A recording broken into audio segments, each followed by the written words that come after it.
여러 가지를 살펴야 되지 않을까 싶습니다. 제가 당선 직후에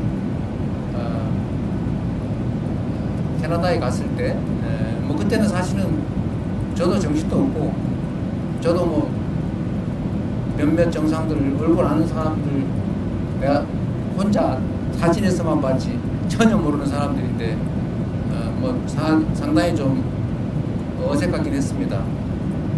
근데 그때도 느낀 건데 대한민국의 위상이 우리 스스로 생각하는 것과는 다르구나 라는 걸 그때 제가 G7 회의 갔을 때 느꼈고, 그 후에 아세안, 뭐 APEC, 또 이번 G20 이런 회의를 가면서 느낀 거는 대한민국에 대한 외국의 인식이 정말로 높아지고 있구나, 이걸 정말로 느낍니다.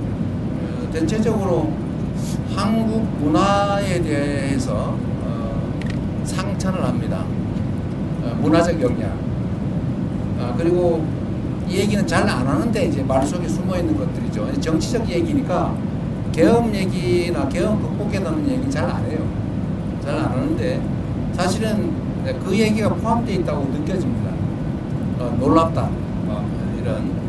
그래서 우리 국민들께서도 우리가 가진 국제적 위상, 또 대한민국 국민의 저력, 이런 거에 대해서 정말 자부심 가져도 되겠다, 그런 생각이 들고, 또 이 저력을 기반으로 우리가 국내에서만 우리끼리 아웅다웅 하는 걸 넘어서서 좀 세계로 나아가면 좋겠다는 생각이 들었습니다.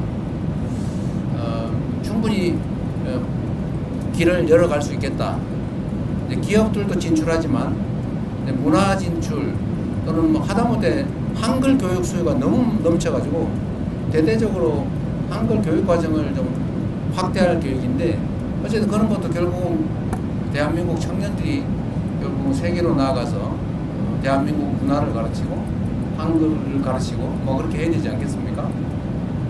그리고 어쨌든 대한민국의 이 문화 현상 정말 뭐라 그럴까요?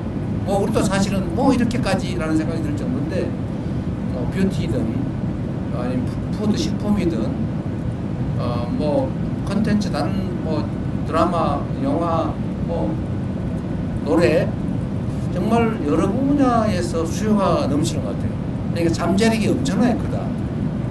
이 잠재력을 이제 우리 활용을 해야 되는데, 그 첫 번째는 이제 우리가 외교 관계로 좀 문을 열고, 또 그 안에서 세부적인 가능성은 일단 크게는 기업들이 뚫어가겠지만, 또 우리가 문화 전파를 통해서 좀 토대를 단단하게 하겠지만, 결국 그 안에서 개별적인 아이템도 만들고 할 수 있는 일이 참 많겠다는 생각이 들었어요.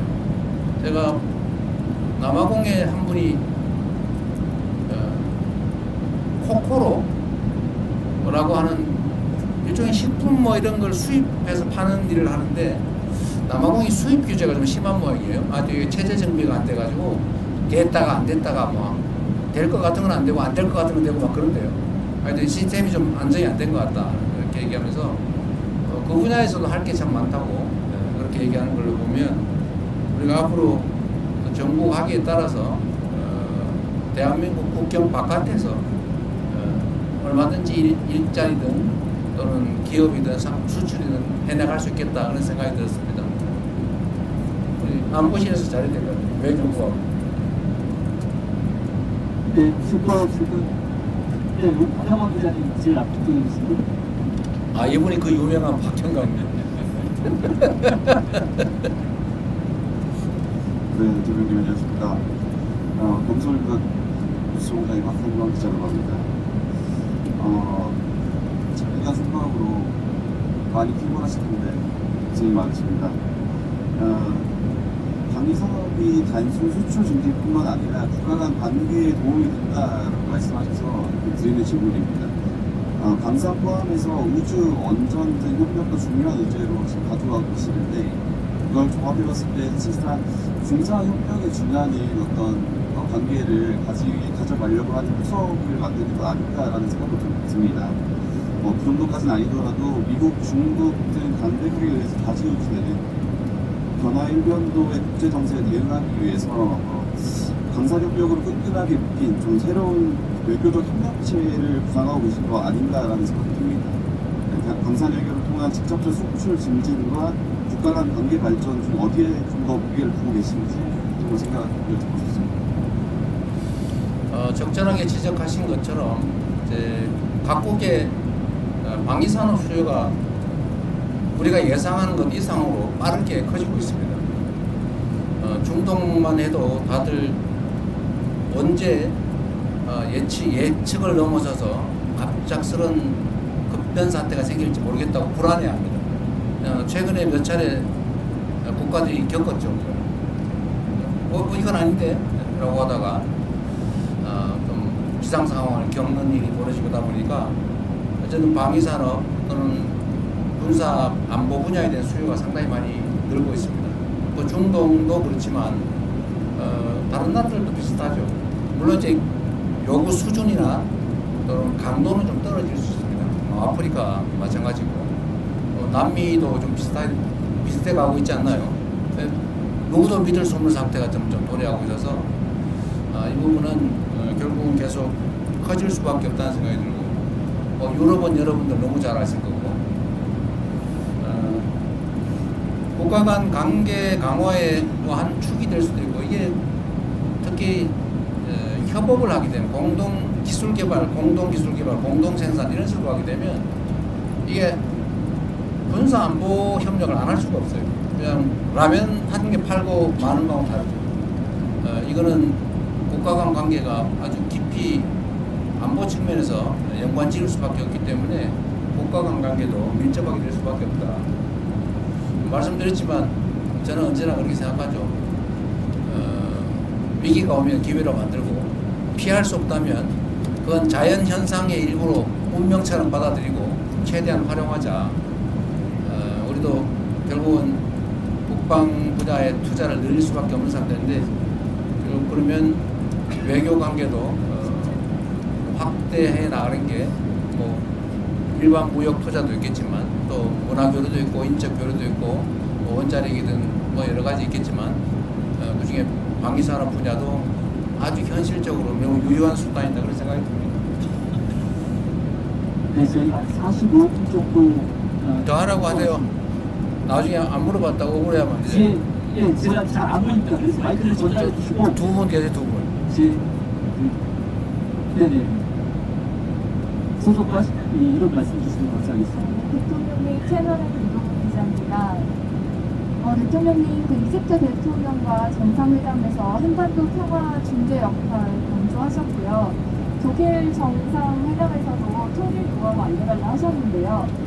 북한과 관계 개선을 위해서 한반도에 더 나아갈 것 우리가 먼저 할 수 있는 거 계획하고 있으신지 한미연합 군사훈련 축소 같은 것도 포함되는 건지 궁금합니다. 어쨌든 북한이 가장 예민해하는 것이 이제 한미연합 군사훈련인데 그 부분에 대해서 우리가 선제적으로 훈련 규모를 축소하거나 뭐 연기하거나 뭐 이런 것들을 검토하자는 주장도 일부에서 있습니다. 또 한편으로는 그게 만약에 남북 간의 평화 체제가 확고하게 구축이 되면 뭐 안 하는 게 바람직하겠죠. 그러나 이게 어떤 게 먼저냐라는 것은 그때 상황에 따라서 이게 지렛대가 될 수도 있고 결과가 될 수도 있죠. 지금은 당장 말하기는 어렵습니다. 그러나 길게 보면 대한민국의 방위는 대한민국 스스로 책임지고 또 가급적 군사훈련을 하지 않아도 되는 그야말로 말씀드린 것처럼 싸우지 않아도 되는 싸울 필요가 없는 평화체제를 확고하게 구축하면 뭐 그때 되면 이런 트럼프 대통령이 별로 안 좋아하는 돈 드는 합동군사훈련 이런 거 안 해도 되지 않습니까? 그러나 지금 단계에서는 뭐 쉽게 얘기할 수 없는 부분이죠. 그래서 이거는 상황과 조건에 따라서 얘기할 거지 지금 미리 어떤 방향으로 예단하기는 어렵다. 그렇게 생각이 됩니다. 네, 그 뒤에 내일경제 오세요.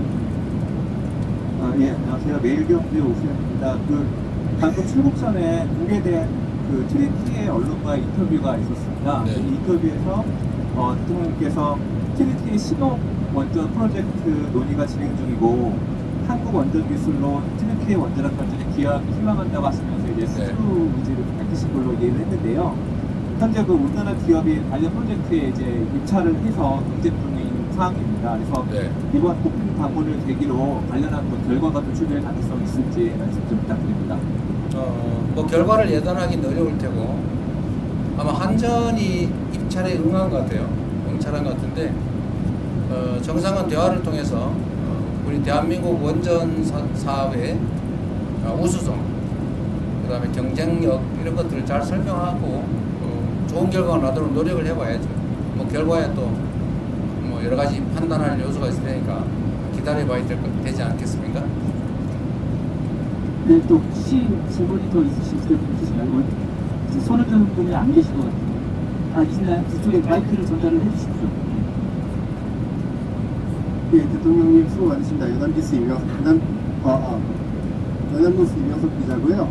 그 조금 전에 질문 나왔던 그 트리티의 현지 언론 인터뷰에서요. 잘 들리시나요? 야, 잘 들려요. 예. 그 대통령께서 이제 그 통일의 논의에 이제 뭐 변치 않는 인구다라고 얘기하시면서 점진적 단계적으로 추진해 나가겠다는 말씀하셨는데요. 잘은 뭐라 총리가 뭐라고요? 그 통일에 대해서 아, 통일에. 예, 그 일방적으로 추진하지 않겠다. 점진적 단계적으로 추진을 해 나가겠다라는 얘기를 하셨는데 이 얘기는 결국은 지난번에 흡수통일에 대해서 추진하지 않겠다는 거랑 마찬가지로 이 정부에서는 좀 시간이 걸린다고 하더라도 충분히 대화를 가지고 장기적으로 접근하겠다는 뜻으로 저희가 받아들여도 되는 건지 궁금하고요. 그리고 같은 맥락에서 지난번 인프 때 국립 재활